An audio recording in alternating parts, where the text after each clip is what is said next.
welcome to another cozy talk. Today I have some tea of matcha.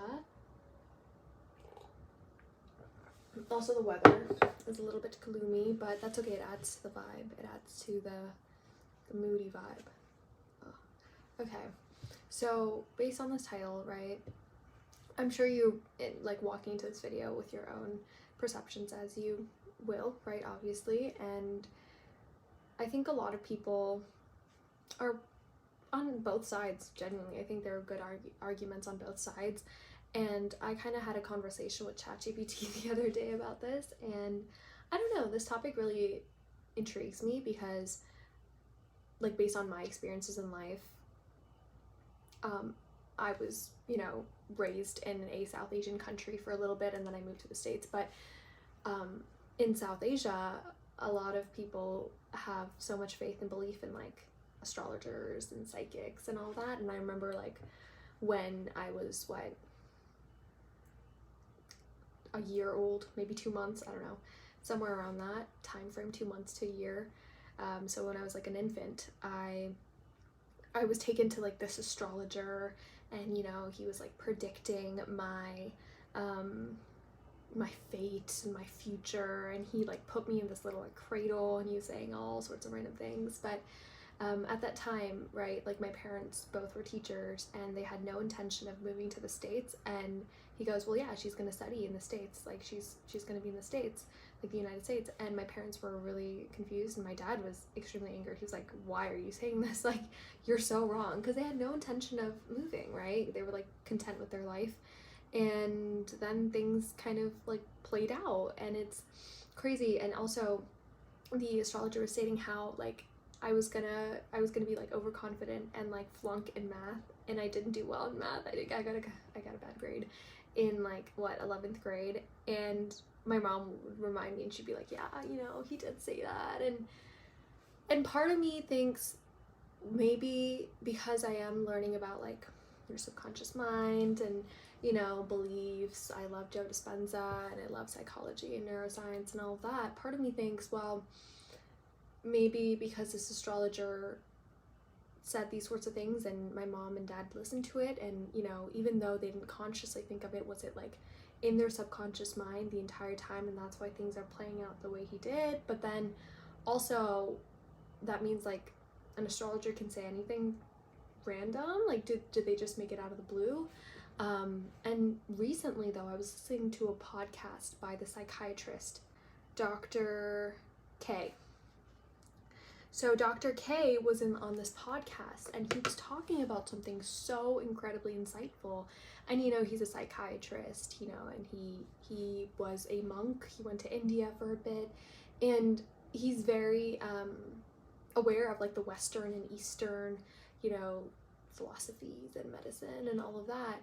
And he was talking about how he was talking to this one person who was asking him questions like, I really want to help people, I want to change people, I've learned so much, I've gained so much knowledge. And the doctor goes, like, in this lifetime, maybe you'll never find those answers, because maybe it's not even from this lifetime. Maybe it's from, like, something that you didn't accomplish in your past that kind of transits into this lifetime. And he talked to people, like the psychiatrist Dr. K, he talked to people who experienced a lot of different things that they could never pinpoint to, right? And so he did a bunch of, like, trials or experiments on this, and he noticed that, like, a lot of things, a lot of traumas that people face, like, they couldn't pinpoint it to a specific, like, time. He does a much better job explaining this, so I'd highly recommend you to check out his videos. But he kind of, like, stated how it's not, obviously, like, it's not a complete fact or anything, but there is some evidence that things could be because of maybe, like, a karmic debt or a past life thing. And I am someone who, especially right now, like, I do believe in reincarnation, and I do believe that like, our soul goes through a lot of cycles, a lot of years, and I think at some point we learn things, we gain lessons, and we learn insights in a lifetime, and then we are reborn again. And that kind of correlates to, like, Buddhism, I'm pretty sure, as well, where it's like you reach nirvana, which, I mean, that's, like, a whole other concept of its own. But basically, with free will, and is everything predetermined, based on what I know now with neuroscience, like the things that I've been reading and, you know, kind of educating myself with, I've learned that one, your thoughts create your reality.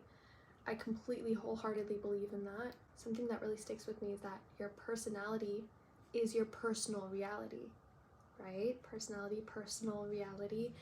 And I think Dr. Joe Dispenza stated this. And how do you change your personality? If you want to change your personal reality, well, you change your thoughts and you change your actions and you change, you know, that thinking pattern to change your personality, because that's what your personality is, right? And so it all just stems from thoughts. So then when it comes to like free will, or is everything predetermined, I think in conclusion for me, it's everything is predetermined until you realize that you have free will. That's kind of what I've come up to, like the conclusion that I've gotten to this point is that, because if you're aware and you're conscious of your actions and what you're doing, I think that's when you have free will, because that's when you're at like 0.0 instead of like, because think about it, like who you are and who you've been your entire life is probably shaped by your environment, by your parents, by social media, by your peers. But if you're actually like aware of your own life and aware of what you want to do in your own life, then I think that's when free will starts for you. Because if you don't think for yourself and you're not aware, then other people will think for you. And I think that's like the predetermined part, right? Because your parents expect you to do this certain path. You know, they see everyone else go down this path, that you're going to go down it too. But if you're like, wait, do I want that? Or is that what everyone else is doing and I'm just going to have to do it because I think that's the only way, right? Or like if you start thinking actually and asking yourself these questions, then you realize, wait, hold up. Do I really want that? Or do I want something else? Do I allow myself to want something else? Like, I don't know. It's kind of like some conflict that you have to work on, and this is something that'll take you a very good amount of time to figure out, right? Things don't just change overnight. You can't, I mean, you could change overnight, but to have something become a habit, to become someone who is I don't like using the word positive thinker because I just don't like the connotation behind that, but someone who is, I like stoic, someone who's stoic, someone who doesn't let their environments affect their mind like that. Think about how powerful that is. You don't let your environment or what other people tell, no one affects you. You are undefeatable if you have that mindset in your life. And I think that's what we all should strive for, because it's so incredibly powerful, right? Like, you don't let any outside factor influence what's in here. And this is what creates your personality, which creates your personal reality. So basically, if you have this and this is strong and your mind is very strong and it's not influenced by anything, and you know you have a sense of self and you know what you want, what you're going to do,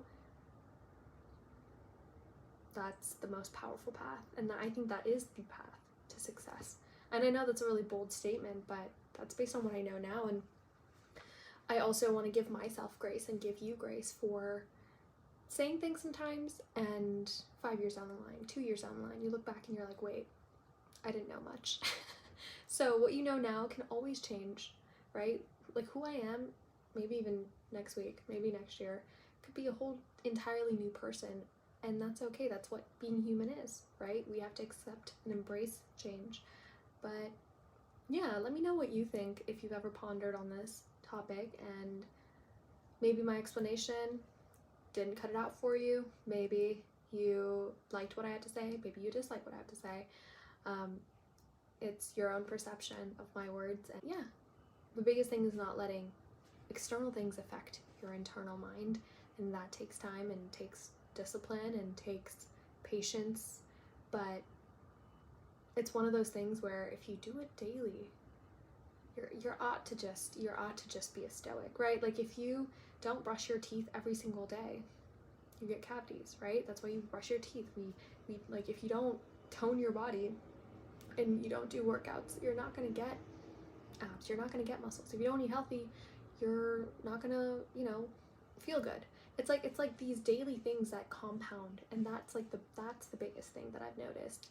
And so you realizing this for yourself and being aware, as much as I can tell you whatever and give you all the insights, like, you have to be the one to just be aware. And the first step is just awareness. You don't have to think 50 million different things. Just be aware. Just be conscious and be mindful and demure. Okay? Stay classy. Bye, guys. Love you. Can't forget that.